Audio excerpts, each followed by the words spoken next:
what always happens is people initially overestimate the impact of the technology, and then it doesn't really do what they think it's going to do. And then they discount it, and then they actually underestimate the long-term impact. So we saw with the internet, for example, in the mid and early 90s, a lot of people were saying, oh, the internet's going to change everything. And it did, but it took a little while for the Amazons and the Googles and the Facebooks to integrate themselves into society.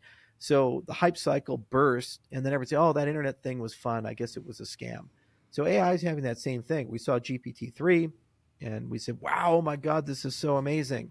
And now people are starting to get used to the technology, and they're pretending like it's overhyped and it doesn't have legs. But the reality is it's actually very significant. And if you take a look at the arc of things, agentic workflows will work their way into, with tools and planning, every aspect of business. And you're already seeing that with Copilot Plus. You're seeing that with Meta fully embracing Llama and putting it into their products. You're seeing that with Apple researching its own client-side LLMs to integrate into their phones, Google doing the same thing, leveraging the Tensor products that they put into their chips.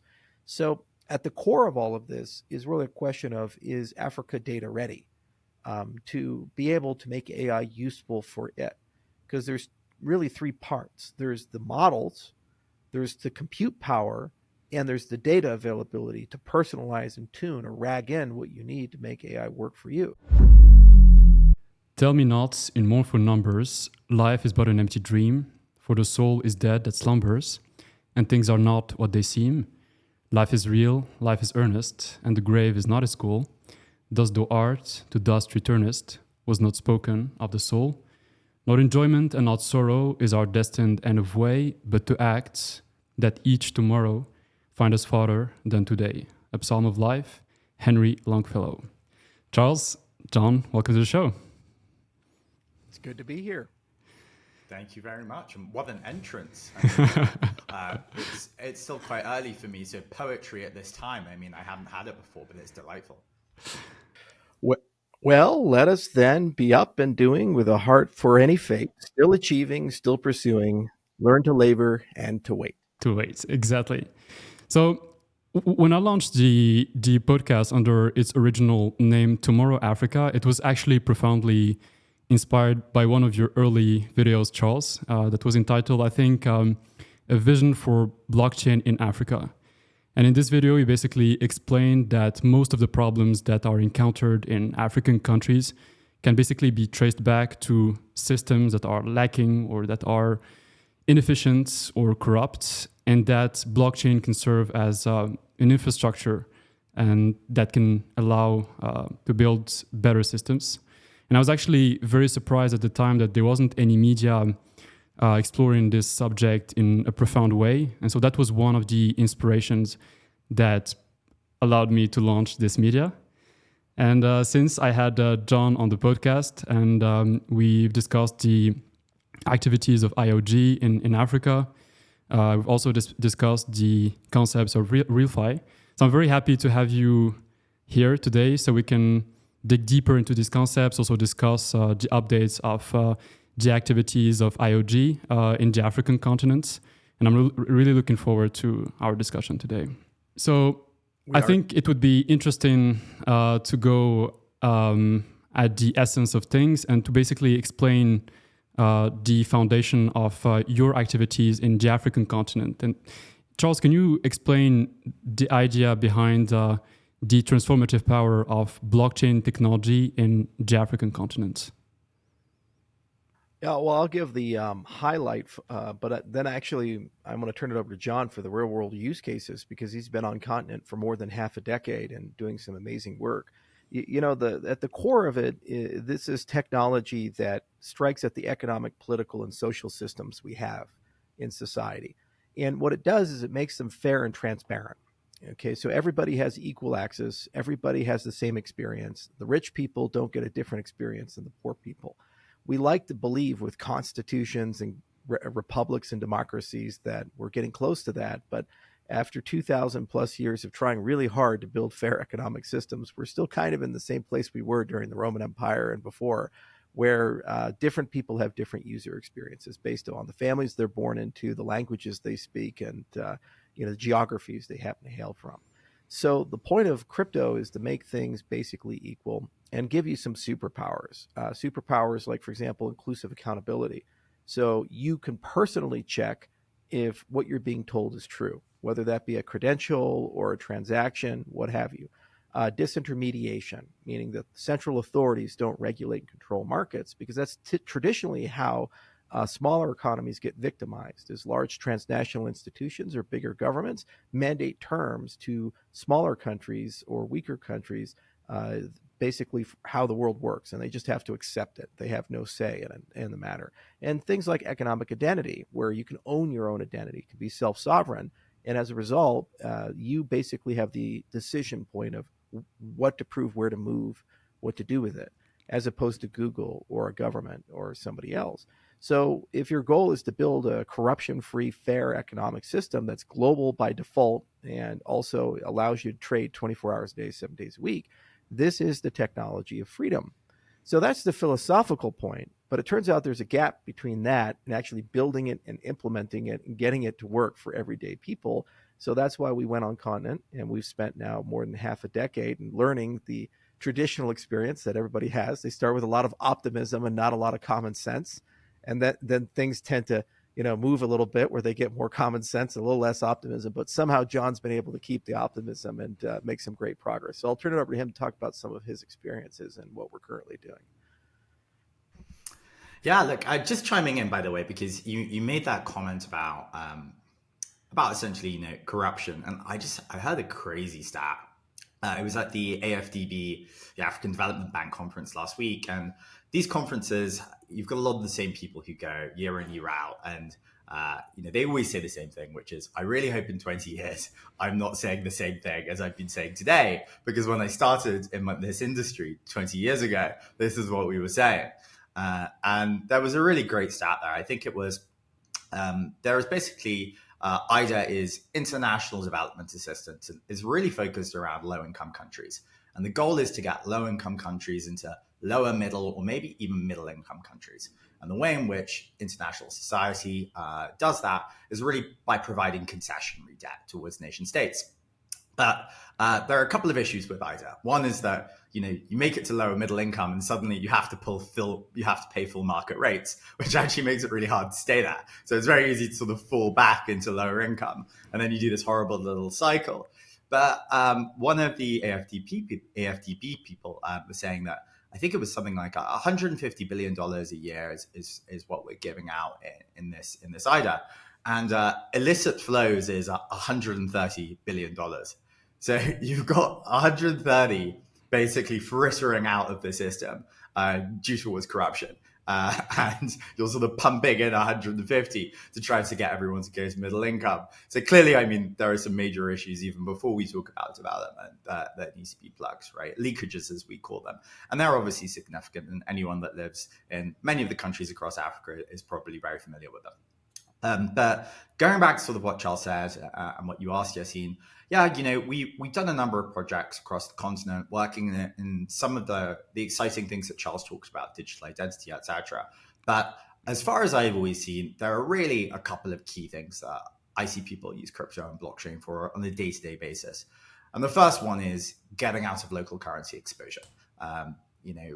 The famous example of Zimbabwe, I think, hyperinflation there really covers the fact that all across the continent, you see massive erosion of local currency compared to the US dollar. And the US dollar is, of course, what you're pricing most of your inputs in.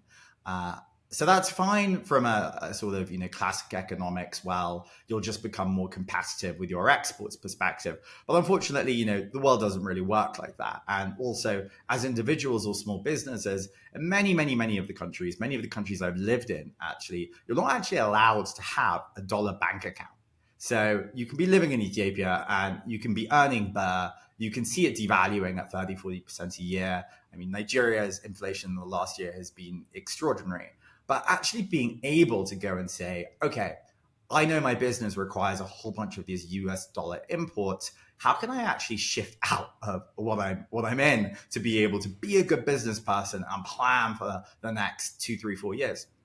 And often there are frictions that make it really difficult. So forgetting even about the cool stuff on identity or some of these next level applications, I do believe that there is value in cryptocurrency, in just enabling people to have more choice over which currency they are holding their assets in. It sounds basic, it is ludicrously important.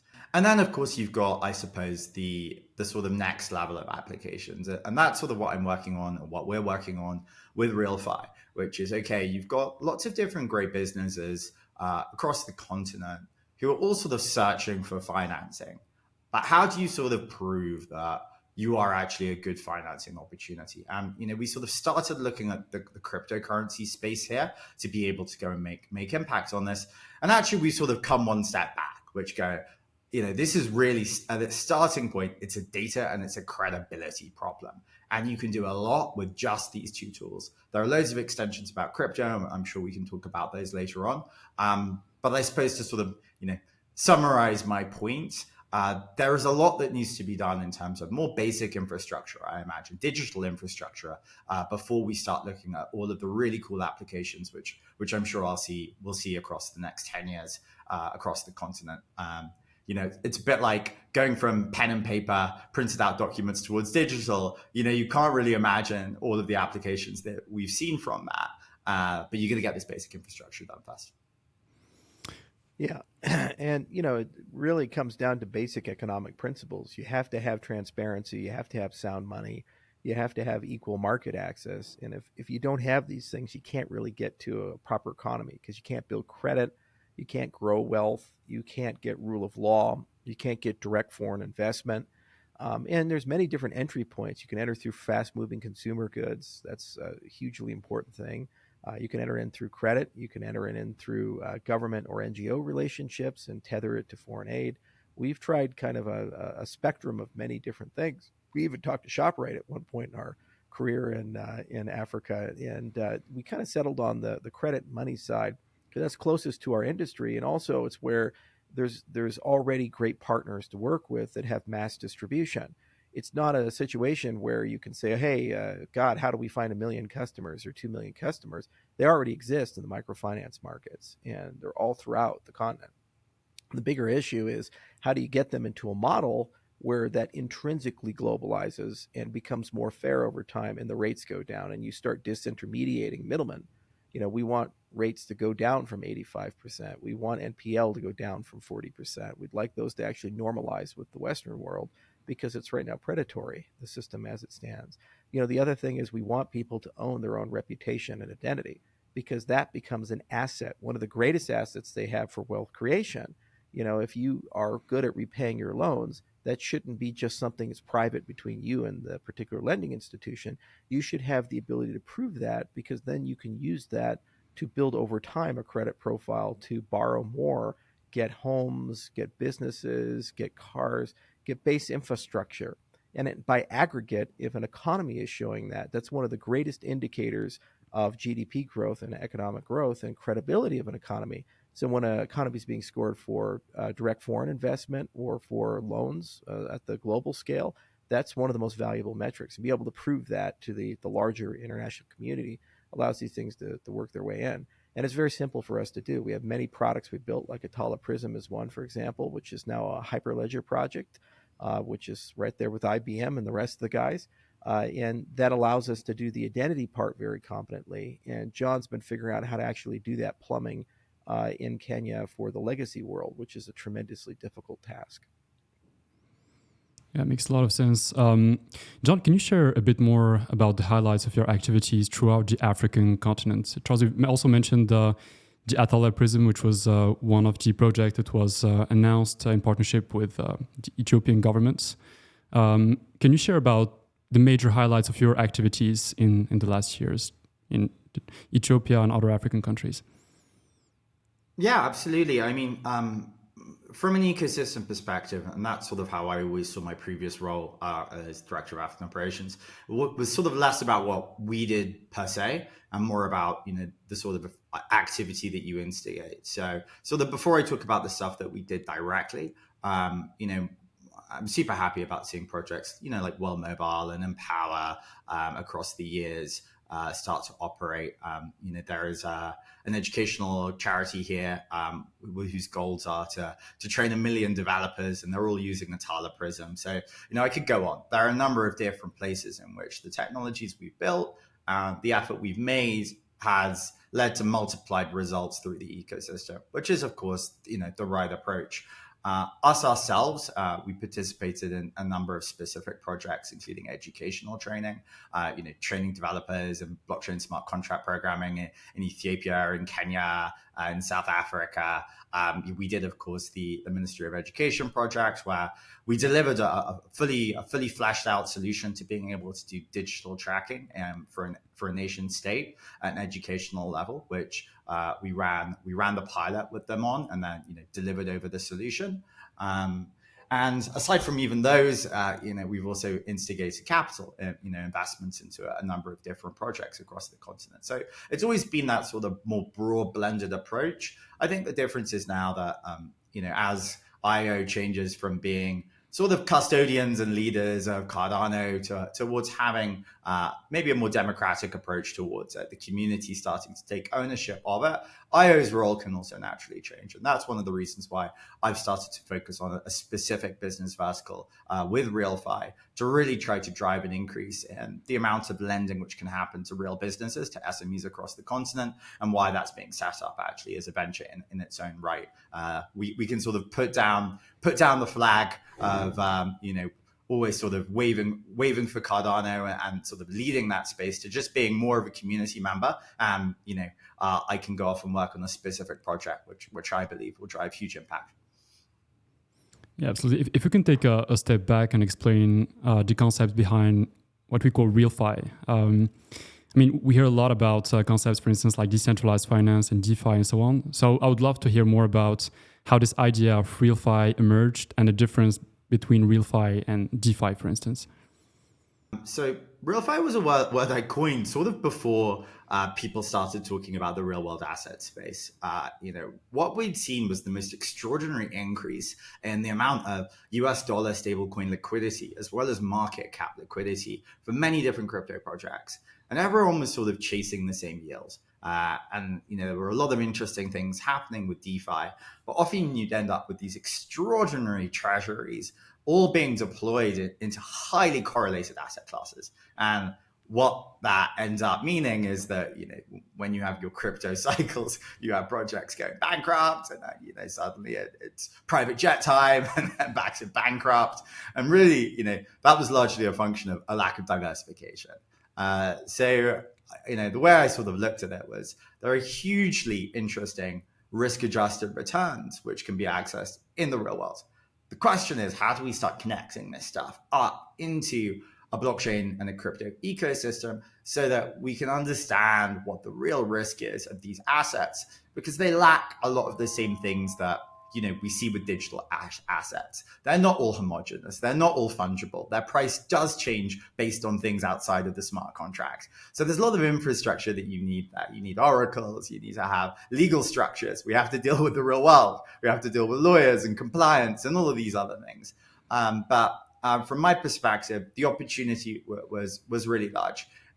Rather than just going and trying to replicate the same sort of assets that we see in traditional portfolios, US T-bills being the risk-free rate and the mainstay of any sensible, what do you guys call it in the US, Roth IRA retirement portfolio. But maybe this was an opportunity actually to look at some new kinds of assets which don't get enough exposure into global markets. Because isn't that the magic of crypto and blockchain? Aren't we making the world a smaller place? So maybe we could have a fairer representation over what that diversified asset class might look like. And maybe some of that could be in places like where I live in Kenya, where we can have SME emerging market portfolios, products of really highly fantastic businesses who can generate really strong risk-adjusted returns, but maybe are of less interest in the traditional world than they could be in this RealFi world, one where we connect up crypto liquidity towards these real world asset classes, but be a bit more creative in what those asset classes might be made up of. Yeah, and it's always interesting about who gets access to this. And so what happens in the crypto space is we tend to over retail things that don't necessarily need to be retail exposure in the beginning, and over tokenize things. So when we started this program, we said, well, the hard part is the institution, the business plumbing. So why don't we do that? I'll put my own money in. Let's not tokenize it to begin with. Let's just start with those relationships and figure out how these connection points work between the legacy world and the Web3 world. And how do we talk about risk and credit in an intelligent way? And how do we, in the operations of these systems over time, allow those systems to grow so that in their use, it starts leaving Web3 fingerprints? So you start seeing stable coins being used, wallets being used. You start seeing digital identity like DIDs being used, because then the people in that system start becoming crypto native. So they start in legacy. You start with legacy institutions that are regulated actors with licenses. You put money in a very traditional fund way, or something like that. And then over time, eventually it turns from Web 2 to Web 2.5 to Web 3. And then after you get to a certain critical mass, that's actually when you open up for a completely decentralized broad world. And what's nice is you get take people along the journey, and you get portability along the way.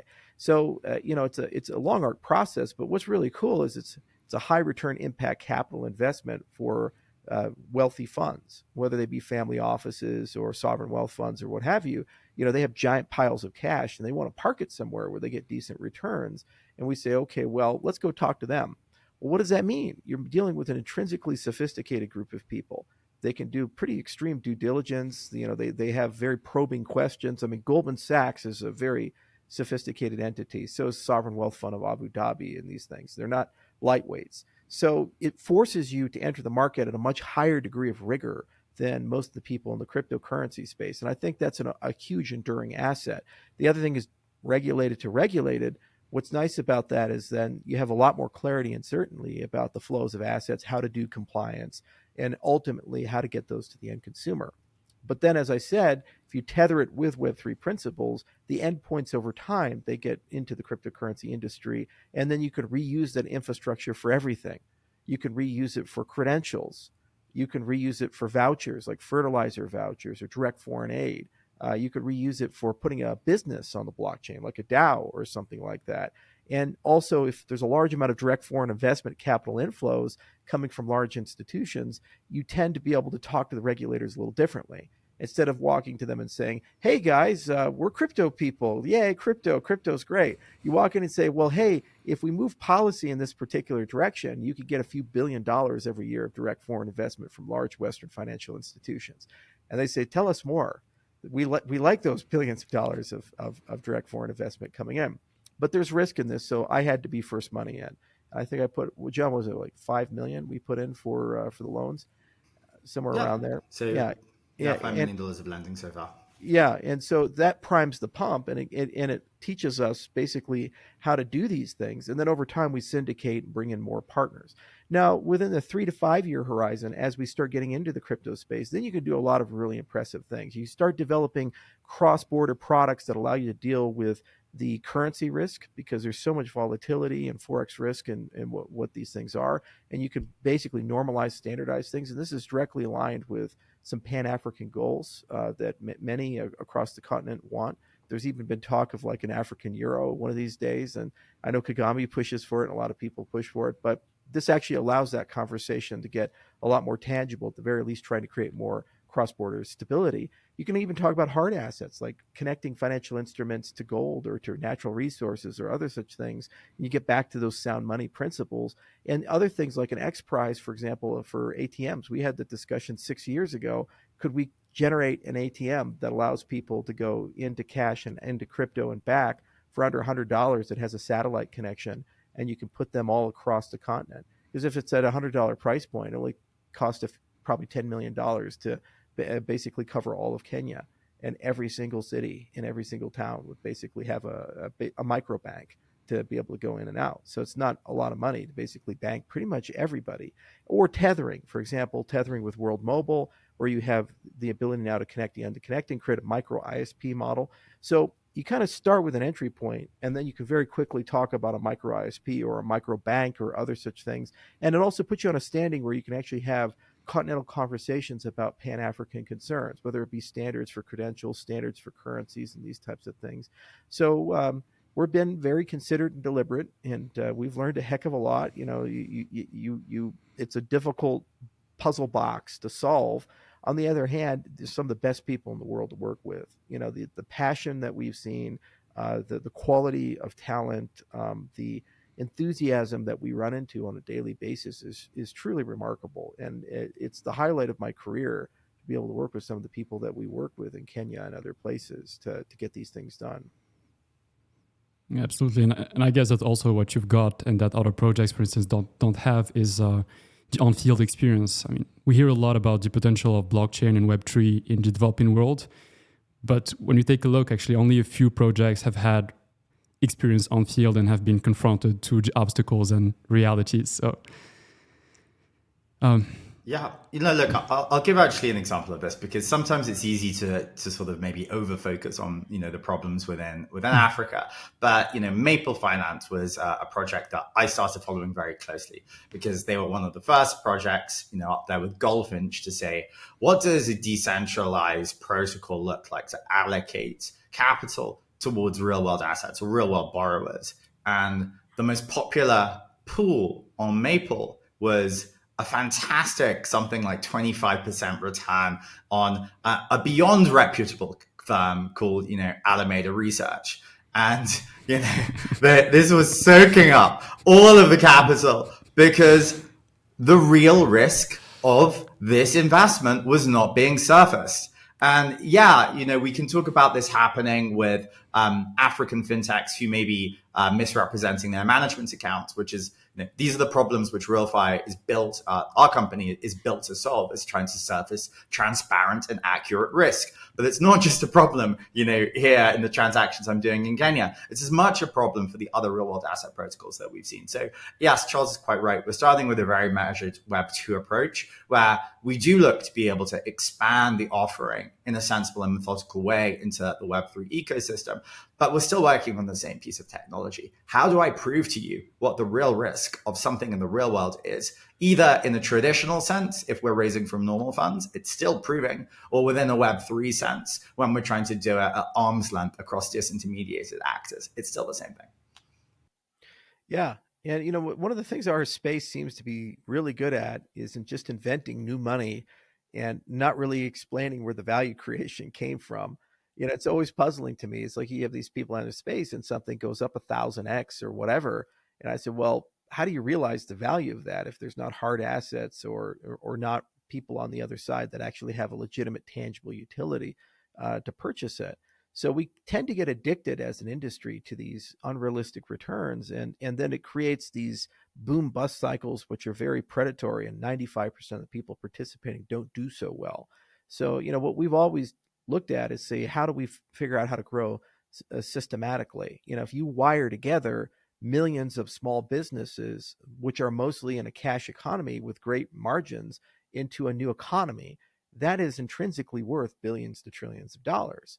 And the just mere act of wiring them together and making them accessible and packaging them in a way that the Western world can invest in and understand and be able to score the risk of those relationships will result very organically in capital flows, because every fund manager in the world, they have to get returns.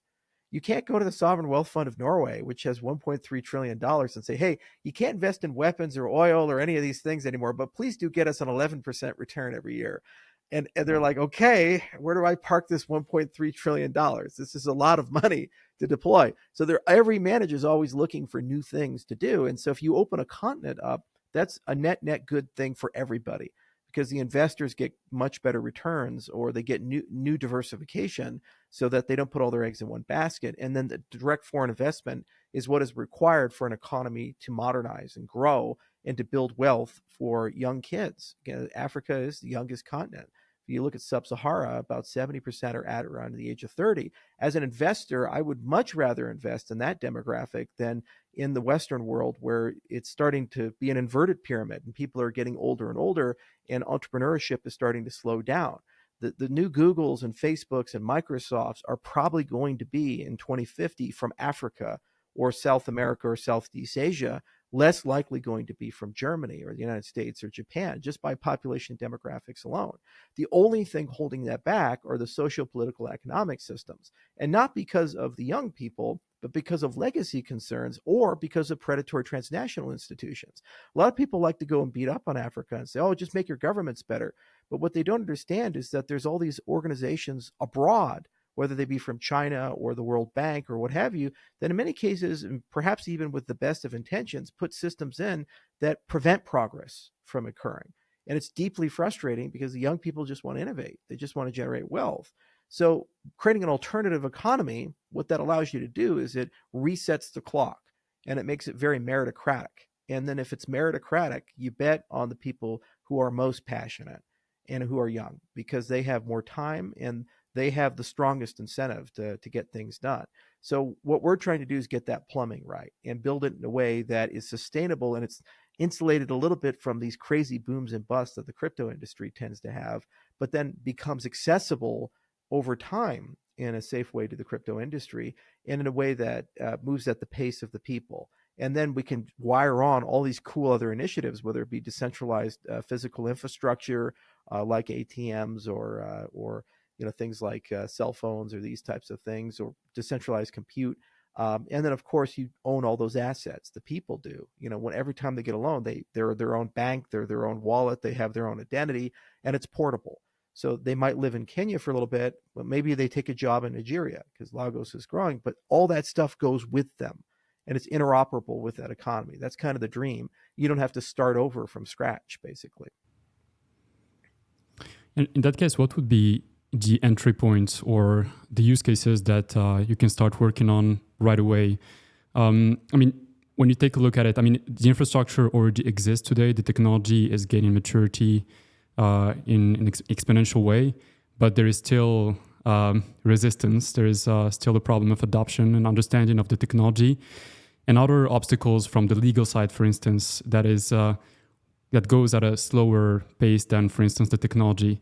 But I'm actually wondering, what is this entry point that you mentioned, Charles, that you can start working on right away, getting experience, also working on the adoption of such technologies and so on, and then letting the other use cases gain traction in an increasing way? Well, that's RealFi. That's what John is doing in Kenya, and he can kind of elaborate a little bit more of a practical example.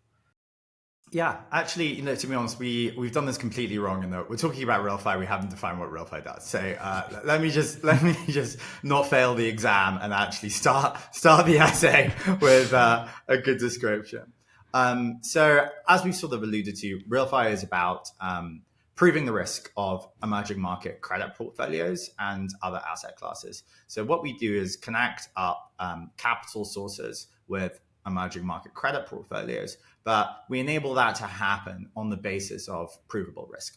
So we work with all of these, or what we call fintech lenders across the continent.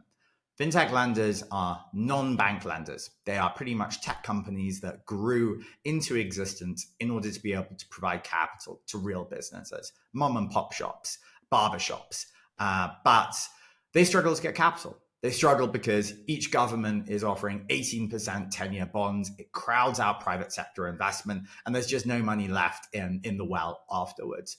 So RealFi's goal is to be able to enable these fintech lenders to prove the risk of their portfolios and make themselves more attractive on the global stage and be able to raise more capital to ultimately drive strong risk-adjusted returns and impact.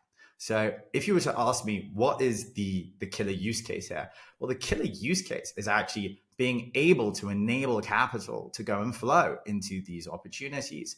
And, the how of what we do that, I think there's tons of infrastructure already built there. If you're to look at Maker, Maker last year announced that it was going to shift a large percentage of its treasury into real world assets. Its community loved it. The markets loved it. It outperformed Aave and Compound by like 40% because suddenly you can do what you can never really do with crypto companies, which is you could say, oh my God, there's like a price to earnings ratio here, right? We've got some income coming over here. And, just having a small percentage actually made it more competitive. But if you start to add up what I believe will be a seismic reallocation of at least some percentage of these crypto assets towards real world exposure, plus the fact that the stablecoin marketplace is absolutely ginormous.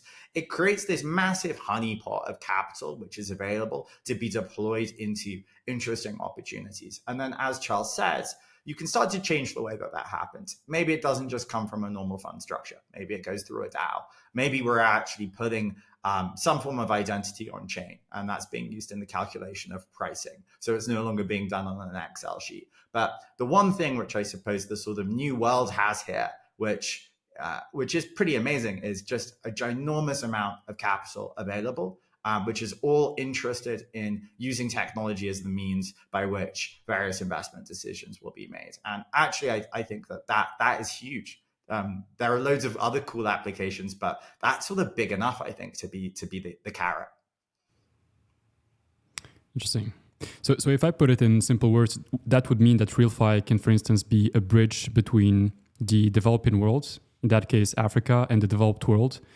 And that would be a way to drive investments to the African continent, where the returns and the yields are by definition higher than what you would get, for instance, in the US or Europe, where the markets are already saturated, while bringing this layer of trust that you wouldn't have with the legacy systems that exist today. Yeah, I'm going to give you an example here. I'm going to tell you about two different companies, both of whom asked us for capital. The first one is called Tingo Holdings. So Tingo Holdings reverse listed onto the NASDAQ and hit a $500 million peak valuation. Their business model was providing phones to Nigerian farmers, 9 million Nigerian farmers, who would then purchase agri-inputs and other financial services from these phones. After a US short-selling firm released a report, Tingo Holdings went to pretty much zero. That's because of the 9 million farmers, they couldn't find a single one. Of the $460 million of cash that they claimed in their Nigerian bank accounts, there was less than $50 in reality. And, these kind of stories create ginormous noise in investor confidence. I can give you another story, Tala, which is a company that we provided, a 7-figure amount to, a second figure investment to.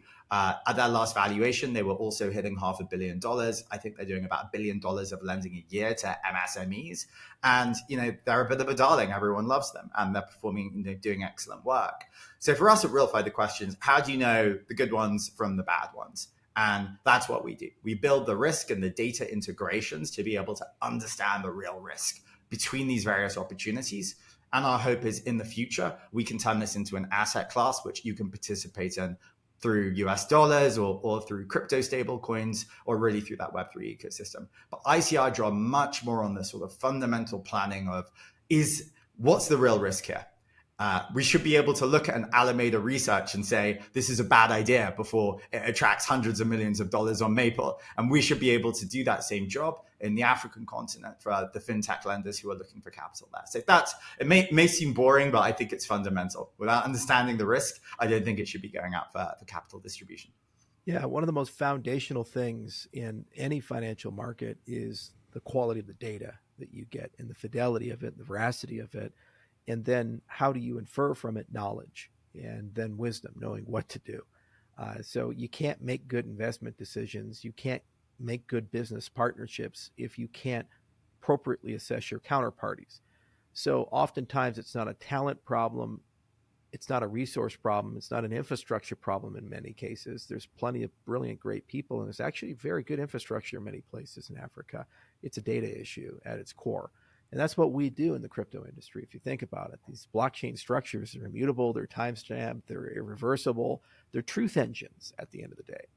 And so part of this exercise is how do you build the plumbing and the relationship so you can kind of be like a Bloomberg of Africa and become the data feeds, but get them in a way where they're owned by the commons as opposed to a government or a single entity. And as a product of the commons, then people start building infrastructure on top of it very naturally, not because you picked up the phone and called them and said, hey, you should build this, because they know they can make money. And then you create a decentralized economy that kind of over time rebuilds the political, economic, and social systems in a direction which are maximally wealth creating for everybody, as opposed to benefiting China or the United States or some big power hegemony of large corporations or billionaires. That's the primary concern that we have. So, you have to take the temptation to over speculate in the beginning out. You have to do an institutional by institutional play. And then you have to figure out, how do you build a model where every time a transaction occurs, you're creating those data fingerprints in a way that are self-sovereign, and they're compatible with SSI principles. They're compatible with that. And they become an asset of the participants, in particular the people who receive the loans and pay them back. Because right now they don't have that asset. They forfeit it to somebody else, and they don't ever own their own identity or credit score. So that's kind of the initial goal in that plumbing.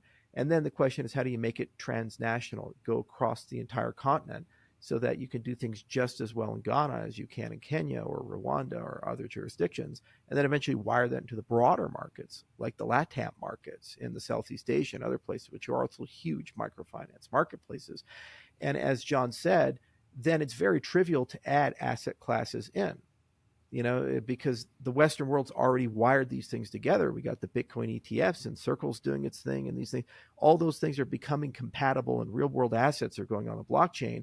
That's going to naturally happen whether we like it or not in 3 to 5 years, because there's good money to be made. So if you build compatibility on this side and build compatibility on this side, all you need is just that connection point. And so that's what we basically do, is we're building that. And then you flip that switch, and it's going to flow billions of dollars very naturally into Africa and to other places to get things where they need to go. But unlike the traditional financial world, it's done in a fair way. You can't be shut out. You can't be deplatformed. It's truly that banking the unbanked. It took us 6 years to figure out this approach. We started many different angles with many different people. We ran around the continent, and we tried everything in 10 ways till Sunday, and it was hard. And there were a lot of setbacks. And, you're not truly an entrepreneur in Africa if you don't have some form of a setback, because there's something that gets in the way usually. And really what distinguishes people who are successful from people who aren't is a dogged determinism to try again and try again and try again. And eventually you get there. And I think this is the right approach. It's going to take a little while. We've been very, as I've mentioned, considered and deliberate about it. We just launched the website. We deployed $5 million in capital. We're really learning as we go. But what's nice is it's speeding up. And so every month we're seeing significant progress being made. And we're now starting to create ways to wire in even more actors. And I was first money in because I wanted to take the highest level of risk. And then you bring in the institutions and you work with them. And then over time, eventually you get to open up the entire crypto markets. So you'll kind of see month by month, year by year, this thing getting stronger and stronger and faster. But the longer it exists, the more infrastructure it puts into place. And eventually you wake up and the whole continent is compatible and wired. That's the dream. And I think we can get there within 10 years to 15 years. Charles, when you say that at the end it's a data problem, I can understand what role blockchain infrastructure can in this case play, making the data immutable, making it verifiable, also being recorded in a decentralized way. Something that I still can't grasp is solving the problem of the first mile, or knowing how reliable the data is before recording it, for instance, in a blockchain in an immutable way. Because we're talking about real-world assets. So at the end, someone has to know if the data is truthful before it is recorded on a blockchain. Well, that's why you don't go and just try to replicate, reinvent the wheel. The problem with we in the blockchain space is we try to solve everything. It's like, guys, there is a microfinance industry in Africa. It's very big. There's a lot of money that comes in. They already have the relationships. They already have the people. There's already capital flows. They already have a lot of really interesting lending structures. If you read Banking the Poor, I think it was Muhammad Yunus who wrote it, talked about his experience with the Grameen Bank. There's already that institution, and people understand how these things work. So you don't go and tell those people, we're going to put you all out of business and build something totally new. You go and partner with them because they have the licenses, they have the relationships, and they also, if they've survived long term, as John has said, they actually know fact from fiction. The problem is fragmentation. So you might have a local rock star in Nairobi or a local rock star in Accra, but they don't really have the ability then to interface with somebody in Lagos or in Kigali or another place. So that's really that connection point, is bring those people together and then create a system where naturally, as they do business, you create a fidelity engine. And there's many different techniques you have. You can basically put in collective reputation systems. The Maori people actually came up with this over in New Zealand hundreds of years ago. You can create a lot of artificial intelligence inside the system that can look for patterns and anomalies that are indicia of fraud. You can kind of look at averages, and then if you find variance from the averages, those are investigation points. So those are how you sample for random auditing and these types of things. In many cases, relationships with the regulators themselves, especially local regulators, because they tend to know these things as well. In many cases, they kind of know these. And also the distribution model of capital. There's usually a lot of hub and spoke, where somebody in the community is the access point for infrastructure, whether that be compute resources or internet or lending. They're kind of the local merchant. They kind of know everybody, and they act as your first line of contact for reputation. And it's regionally different. So the way you would do scoring in Kenya, for example, is going to be radically different than what you would do in Nigeria. They have systems, and these systems have been working for a very long time. The problem is they're incompatible with the moment, with how we think of things in the West. The West, we create a model, and we say it's like a bed of Procrustes. It's like if you're too short, you got to stretch the person. If you're too tall, we cut their legs, and then we fit them in that model. That's not going to work, and it's short-sighted and arrogant to go and tell people who've been doing something a certain way for hundreds of years to radically change everything they do to try to accommodate people they've never met from a place they've never been. Doesn't make any sense. Instead, what you need to do is say, what is that local model, and how do we massage that in a bit to make it compatible with, through some sort of bridge, to how we view things, and then you get a risk score. That's what we're looking for, is that thing. Now, we also have the beauty of hindsight in this, because you're actually giving out loans, and your ultimate metric is NPL. So, the non-performing loan rate of typically for microfinance, usually around 40% for these high risk loans. Well, the NPL rate of the loans we're servicing right now is 2%. It's a 20x improvement. So that tells you that there's something magical about this approach that's significantly better. Now, as the sample size grows, the NPL will go up naturally, because you're going to have less and less higher quality lenders, and you're getting more to an average. But you can track that every 3 months, because typically there's a 1 to 3 month terms. You can track that, and you can take a look and see, is the repayment good? If it is, okay. But then there's macro factors as well, and those tend to be somewhat disconnected from the micro.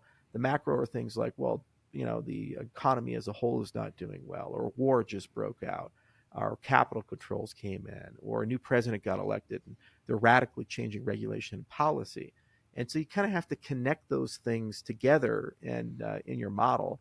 And that's another thing that typically is done at the hedge fund level, because they're seeking alpha, but it's not really done in these types of frameworks. And that's something we're learning real time. And the biggest issue is the Forex risk, managing the currency risk. How do you do that in a way that's sensible? Because 85% seems great, but if you have a 50% inflation rate every 6 months, that's not so great. It's actually, you lose money. So it really does depend on a lot of these different factors. And that's what we're learning real time. And we're building these models. And what we're doing is going to be releasing a lot of them.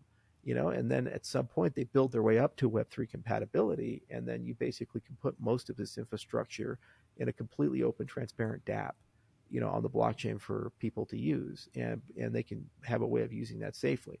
Now, it won't be as safe as, investments in the Western world, but it will be, safer than where it is right now. And many people will take that risk, and it creates direct foreign investment into economies that traditionally can't get it. And that's what grows wealth, because it's in a fair system. It doesn't go to one billionaire living in Kenya or Ghana or something like that. It goes to the people, some of the poorest people in the country. And over time, they build and keep that wealth, and then they can use that wealth to improve their local conditions. And they get political representation at the same time. The way I'd sort of think about where we are at the moment, yes, we work with these local fintech lenders, and the way in which we evaluate them is by hoovering up all of the data. We take management accounts, we take the loan tapes. Loan tapes are every single microtransaction that's ever happened. This could be 60 or 70 million lines for a single fintech for their last 2 or 3 years worth of work. You can't even open it in Excel. So we can take all of this and we can process it, and we can interpret it and match with the management accounts to start figuring out whether things are the way that someone said they are. You could also do this with people's mobile money accounts. So we can start tracking the disbursements, the actual cash movements. And we can add that as the third sort of pillar of our stool to be able to better understand the overall picture. Within this example, us as RealFi, we're doing this analysis. This is the Web 2 model. The Web 2 to Web 3 model is now, okay, how do we enable other people to check the work that we've done? Or how do we enable other people to go and do this risk checking? Maybe Empower. Empower is doing this for sustainable housing across the region. I'm more interested in working capital because it's got large sample sizes. You can do interesting stats work with it and it becomes predictable. They're interested in doing it for social housing. All right, so now you've got a second provider who's also providing this data layer. I think if you start adding all of these things up, use some interesting methods with oracles, you could start to see the framework for a real world asset model, maybe even a protocol, which basically puts at the very heart of it an accurate, or as accurate as we can get with our tools, understanding of the real inherent risk, price, other characteristics of an asset, which may not exist on chain, but exists in the real world. And that's sort of what we're trying to get to, is a high integrity of understanding of an asset which is being traded in the Web3 world, but actually lives outside of it. And that's sort of the direction we're trying to go here. Yeah. Since everyone is talking about AI, let's not make an exception. So this is also a subject that I would like to dive into, especially as with your role as a thought leaders in everything related to technology. I'm actually curious to know what is your opinion regarding the impact that AI can have in the development of Africa as a continent? Yeah, it's a hard one because it's a moving target, and what always happens is people initially overestimate the impact of the technology, and then it doesn't really do what they think it's going to do, and then they discount it, and then they actually underestimate the long-term impact. So we saw with the internet, for example, in the mid and early 90s, a lot of people were saying, oh, the internet's going to change everything, and it did, but it took a little while for the Amazons and the Googles and the Facebooks to integrate themselves into society. So the hype cycle burst, and then everyone said, oh, that internet thing was fun. I guess it was a scam. So AI is having that same thing. We saw GPT-3, and we said, wow, oh my God, this is so amazing. And now people are starting to get used to the technology, and they're pretending like it's overhyped and it doesn't have legs. But the reality is it's actually very significant. And if you take a look at the arc of things, agentic workflows will work their way into, with tools and planning, every aspect of business. And you're already seeing that with Copilot Plus. You're seeing that with Meta fully embracing Llama and putting it into their products. You're seeing that with Apple researching its own client-side LLMs to integrate into their phones, Google doing the same thing, leveraging the Tensor products that they put into their chips. So at the core of all of this is really a question of, is Africa data ready to be able to make AI useful for it? Because there's really three parts. There's the models, there's the compute power, and there's the data availability to personalize and tune or rag in what you need to make AI work for you. So from models, there's enough open source models around that there's a smart cow effect. Somebody builds it and releases it. People are going to take that, and you could go to a school in Addis Ababa or Kenya. You're going to find some kid that's installed Llama 3 quantized on their laptop. Okay, so Silicon Valley trained that with a $10 billion computer. It's now on a laptop in Addis or in Nairobi. So that's there, and that's not going to stop because people find these things, just like some kids watching YouTube videos right now made by Harvard or MIT, and they're learning from it. So the models are commoditized. The compute power is a little challenging. The inference cost is quite high right now, but what we're seeing is massive, massive improvements in creating low-cost local hardware. So they call them NPUs and neuromorphic computing and these things. They're working their way into Intel chips and ARM chips and AMD chips. And within about 10 years, we should see exponential returns there. So the top of the class models we have now are going to basically run on local computers. So I think there's going to be a great democratization that we see there. And by the way, they're already finding improvements making these models much more efficient. GPT, for example, 4.0, it's about 12 times cheaper to run and 6 times faster for the inference cost with OpenAI. And that's just 1 year of advancements. And when you get those exponential returns and you get exponential growth in the compute hardware, I again don't think that's going to be the limiting factor. So the limiting factor is data. How do you get it? How do you make that data in the right format and accessible and create a proper economy? Africa actually has a unique advantage over the Western world. We screwed up in the Western world. We handed all of that to Google and to Microsoft and these other people. We haven't quite made that decision in Africa yet. And so Africa could be the first economy where data is truly free, and it's open and accessible, and when it's at the institutional level, and when it's at the individual level, it's actually owned by the individuals. It's self-sovereign. This is the unique opportunity that Africa has, and in the process of doing it, it can leapfrog the Western world and prevent these giant multi-trillion-dollar companies from basically controlling everything. So really what we're doing here is the very first step in that. And it's a very particular type of data. It's financial data and behavioral data related to people's financial obligations. But very shortly thereafter, you can actually put your business logic on a blockchain, and you can put other things on a blockchain. In the process of doing that, if you do it in the right way, you can preserve privacy, but also preserve ownership rights, and then you can use it to actually train through retrieval augmented generation or fine tuning of these local models, them to do the things you want to do. And then you get a truly open co-pilot, as opposed to this dystopian hellscape that Microsoft is proposing, where they're like, hey, your computer takes screenshots of everything you do every 3 seconds, and it remembers everything forever. And oh boy, you better believe that's going to some cloud somewhere. And 10 years from now, they're going to use it against you for something. That's not going to be the case if they're clever about it. And that's what excites me actually most, because we need a complete overhaul in the United States. And the problem is, politically, it's too difficult to do it, because that would take money out of the pockets of multi-trillion-dollar companies, whereas those companies don't have that same penetration in Africa. So Africa is truly free in that respect. And this is the last mile. We can't stop it. As I mentioned, continent's young. Young kids love taking stuff and doing stuff. So whether we like it or not, these models are there, and that compute power is there. They're going to build their own supercomputers, and they're going to take their own models and modify them. And in fact, some of the fastest hacking in the open source world is happening in South Africa and Rwanda and Kenya and other jurisdictions. And I think Google even opened up an AI center of excellence in Nairobi.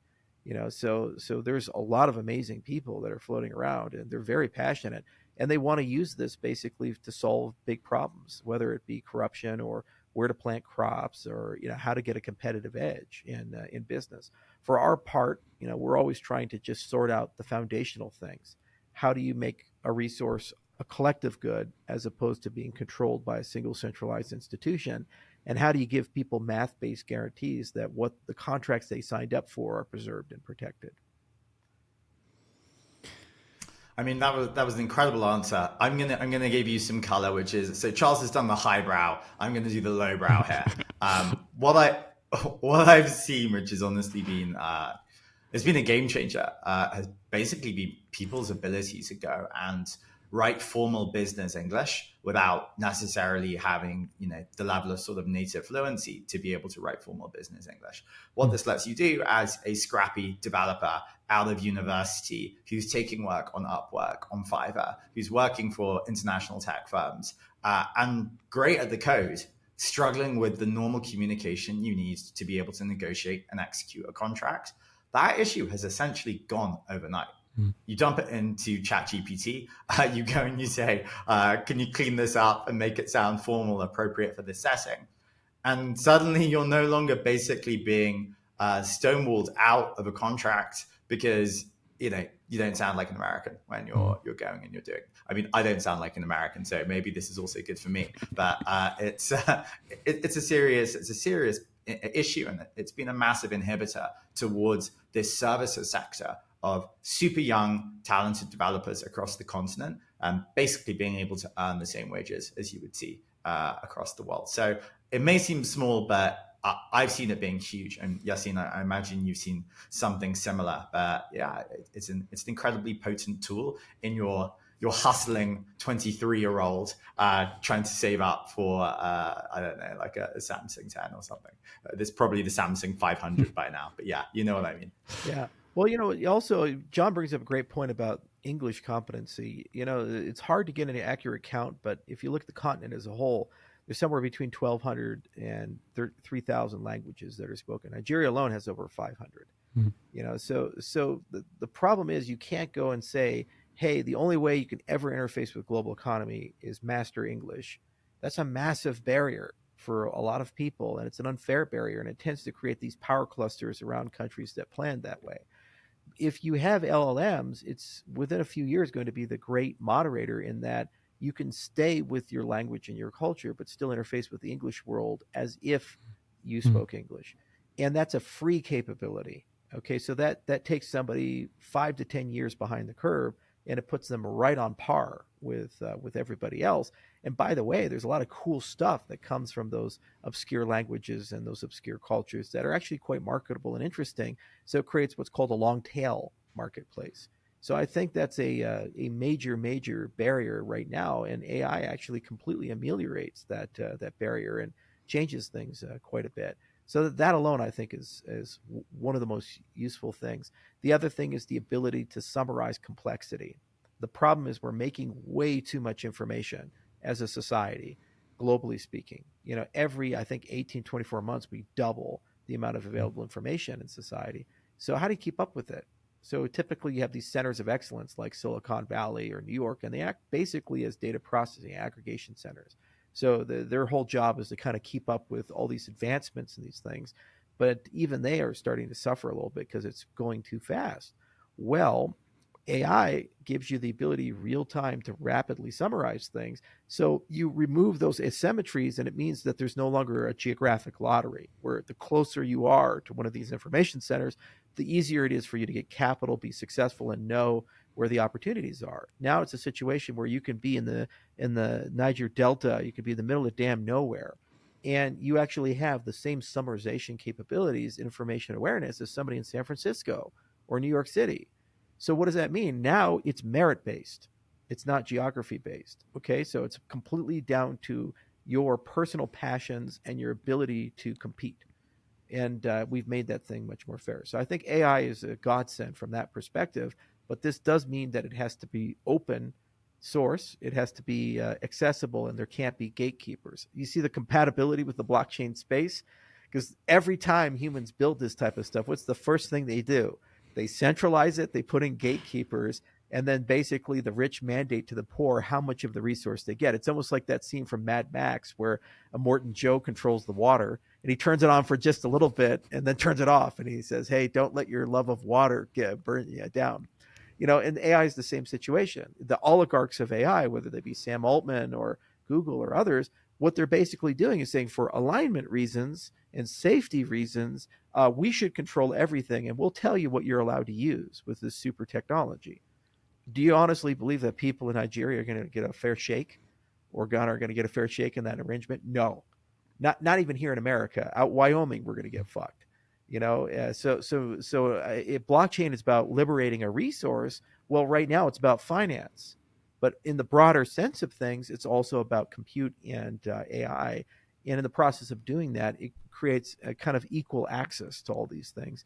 And that's really what's going to make the big difference, is showing how to have a resource as it's socially important as that be in the hands of everybody instead of the few. Yeah, it's an interesting perspective, and one perspective that I've never thought about, having AI as a technology that unifies, and blockchain as a technology that decentralizes, and AI as a technology that unifies, and the two coming together in almost perfect blend. So it's interesting. Yeah. It's almost the perfect use case, because you have a common resource, whether it be compute or data, and you have a common goal, which is ubiquitous access. Also, you have a constitution. You have this idea of a protocol regulating alignment of the AI. You need rules that are immutable, because you don't want some people to violate those rules for however you've aligned the AI. So while money was kind of the email for the space, this is kind of the Facebook of the space. It's the next generation, but it's the same underlying principles. Blockchains are ridiculously good at going from don't be evil to can't be evil, and regulating trust amongst people who don't trust each other. And AI is the next generation technology where we really do not trust each other, and yet we need to get along in order for this to be done.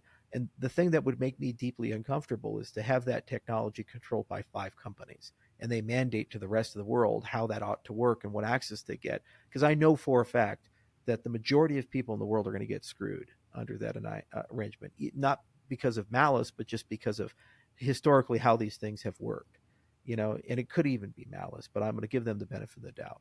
So to me, this is the big challenge of our time. And I don't see any difference between building a decentralized financial operating system and building an AI system. They use the same principles at the end of the day under the hood.